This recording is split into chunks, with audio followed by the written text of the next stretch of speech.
ഇനി നമുക്ക് നല്ല ടേസ്റ്റിയായ അതൊന്ന് എളുപ്പത്തിൽ തയ്യാറാക്കാൻ പറ്റിയ ചിക്കൻ കറിയാണ്.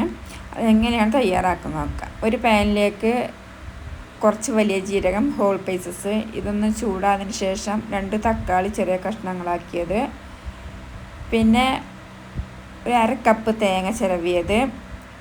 ഇത് വഴന്നതിൻ്റെ ശേഷം നമുക്ക് ഒരു 10 അണ്ടിപ്പരിപ്പ്, മസാലപ്പൊടികൾ ഇതെല്ലാം ഒന്ന് ചേർത്ത് നമുക്ക് ഇതിൻ്റെ റോസ് സ്മെല്ല് മാറുന്നത് വരെ നമുക്ക് വഴറ്റി കൊടുക്കാം.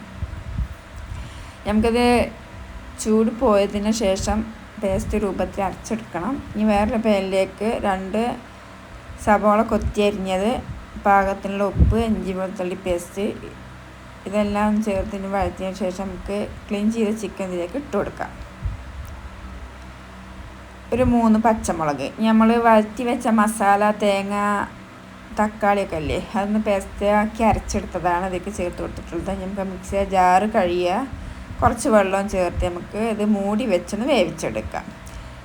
നെയ്ച്ചോറിൻ്റെ കൂടെ പൊറാട്ടൻ്റെ കൂടെയൊക്കെ അടിപൊളി ടേസ്റ്റാണ്. എല്ലാവരും തയ്യാറാക്കി നോക്കണം. വീഡിയോ ഇഷ്ടപ്പെടുകയാണെങ്കിൽ ലൈക്ക് ചെയ്ത് സപ്പോർട്ട് ചെയ്യാൻ മറക്കരുത്.